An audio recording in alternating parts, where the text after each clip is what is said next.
Hi. When I approached writing a speech, I wanted to get into the mindset of the typical high school senior.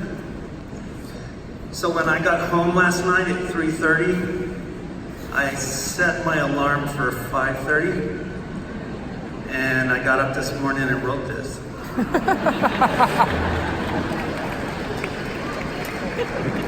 And then I played video games until it was time to come here. Okay, good afternoon. My name's John Weatherly. I teach ceramics. Okay, there's gonna be a bunch of those, so just hold off. Where was I? Oh, just so you all know, I will be assigning homework today, and there will be a test to follow. Thank you to the students who voted to have me speak here today. I would also like to thank all the family members that supported you to help you get all the way through your senior year in high school. I would also like to thank all the teachers who put up with me when I made my way from kindergarten to the 12th grade. It seems like I had great difficulty sitting still and paying attention. My mother likes to say that I was ADHD before they discovered it. Speaking of my mother, she was also a teacher, as were both of her parents. It seems that teaching may be a hereditary condition. I grew up in a small town in Texas, and for as long as I can remember, I felt like everyone else had an owner's manual that explained how to fit in and be a part of life. Anytime they were confused about a situation, they could just look up the answer. I wanted to fit in, I wanted to succeed, but my anxieties around failing kept me from trying most of the time. I was able to just squeak through high school and graduate. I'm not sure if it was my teachers or myself who was happier that I was done and moving on. So I ventured out into life with a feeling mixture of excitement and anxiety.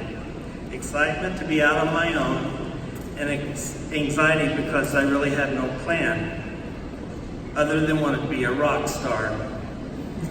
I had played drums in different bands in high school, but never really got any gigs to play before an audience. After high school, I moved to a bigger city and never got into another band. I did not know that if I wanted to succeed, I would need to ask for help. I wanted to be a rock star, but I never did the footwork to make it happen. So instead, I joined the Navy.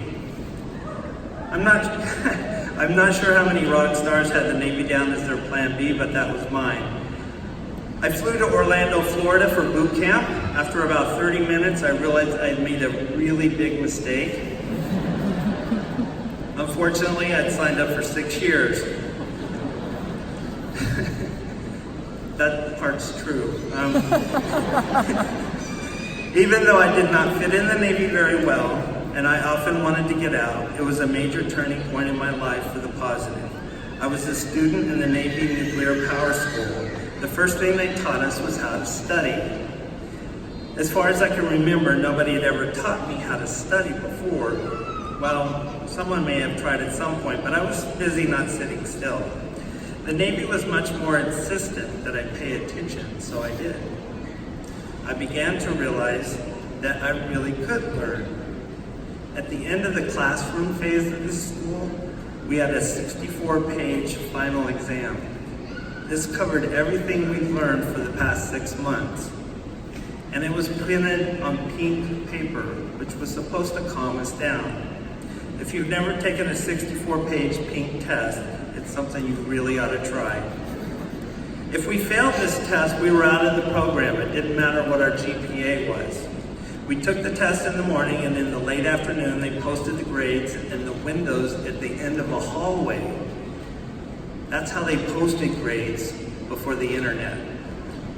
It took me about 5 minutes to make my way through the crowd to find my name and my grade. Now at this point, I started crying. Not because I had failed, but because I had passed. Because deep down, I had felt like I was a failure at everything, and I would always be a failure. I felt like but this version of myself that I thought I was began to crumble. It's nice I wrote this down. I felt like the world was finally open for me, that I was free. I still had 5 more years to go in the Navy, but I was free. After the Navy, I worked in various jobs and wanted to be an artist, a painter. So I came up with a plan, and I just knew my plan was going to work. The universe, however, kept pushing me in a different direction, and I kept resisting. After 6 months, I stopped resisting and asked for help. Once I asked for help and listened, that listening part is really important. Listened, the doors just started to open. I ended up in college for art education to teach art in high school. The universe wanted me to put my passion to work, but in a way other than what I had planned. About 5 years later, and about 2,000 flashcards later, I made it through college and I began teaching high school art. That was 19 years ago. Now, transitioning from high school to early adulthood, it's easy to get distracted or feel like everything has already been thought up or figured out, so why even try? I find hope in this arena by looking to paleontology, which is the study of fossils to understand the history of Earth. The Earth is 4.6 billion years old. That's a really big number. I can't really wrap my head around that number. But there's this model where they take the 4.6 billion years and they narrow it down to 1 year, where the Earth is formed on January 1st, and single-cell animals do not show up until mid-October. So for over 3/4 of the Earth's history, there wasn't very much going on. Complex life forms don't show up until December, and people, we don't show up until 11:55 p.m. on December 31st. Now what's the point of all that? The point is there's a party that's been going on for a year, and we've only been here for 5 minutes. There's room, there's room enough for all of us, for all of our dreams. As a species, we're just getting started. You just have to be willing to put in the effort to make your dreams come true. There's room enough for all of us. Willing to ask yourself every day, what can I put into life instead of what can I get out of it? Willing to ask for help when you need help, and willing to reach out and help others when they need it. When I was asked if I was interested in being the inspirational speaker at graduation, I started asking myself, what inspires me? Well, certainly music has always inspired me, from the Beatles all the way to Lady Gaga. From All You Need Is Love to Baby, I Was Born This Way.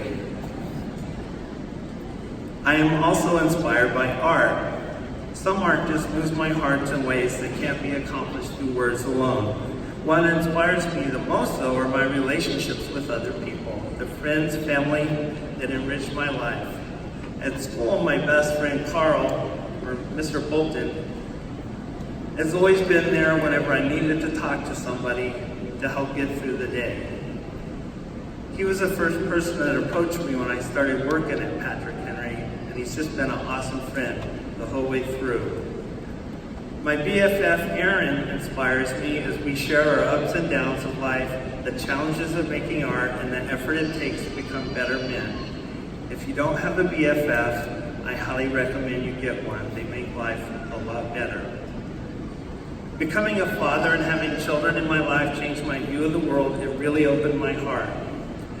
Watching our children grow up, Nina, Celeste, and Jory, and seeing how they got through their experiences taught me to see through someone else's eyes. As a result, I'm no longer focused just on myself and what I want. I'm taking other people into consideration. The relationship that has inspired me the most, though, is the one with my wife, Elise. She inspires me to stay true to my path, to believe in my art, and to really listen to what she is saying instead of thinking what I want to say back. I'm still working on that last one. Have faith in me, bunny. And then there's all of you. This continuous wave of young people that come into my life for such a short time and have shown me so much about life. I sometimes feel that I've learned more from my students than they have learned from me. They've taught me to believe in myself more and to believe in them. They taught me that they have lives outside of our daily encounters, that sometimes something that seems so black and white to me actually has a lot of shades of gray. That when I have an interaction with a student, it is not so much a moment in time as it is two lives intersecting in a moment. I need to listen not only to the words a student's saying to me, but also to the heart behind the words. As much as I wanted to be a rock star and then a painter, it turns out that teaching is my path.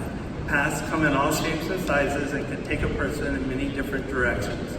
It took me a while to find my path and great effort to make it through the forest of life. How do I know this is the right path for me?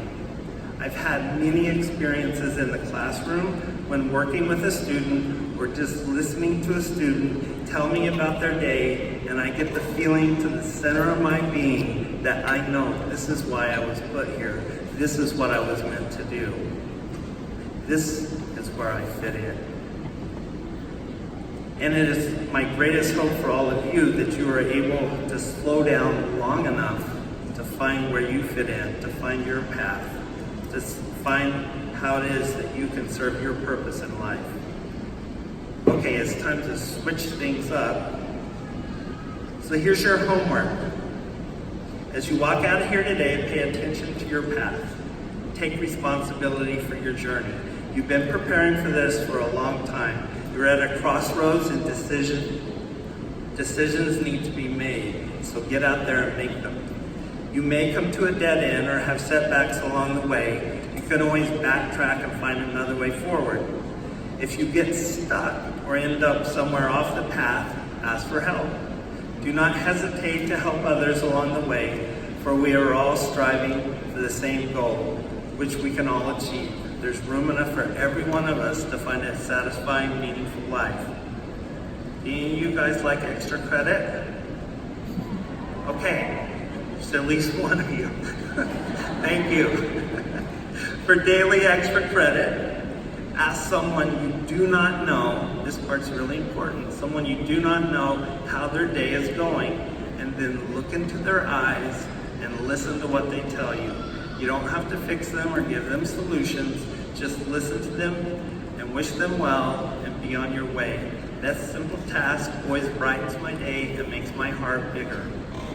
Then there is the test. Have you followed a path with heart? Does your life make a positive difference in the world? Do you feel like you're doing what you were put here to do? Only you can grade this test. You have to pay attention to find the answers to these questions. And fortunately, you have your whole life ahead of you to do it. Thank you.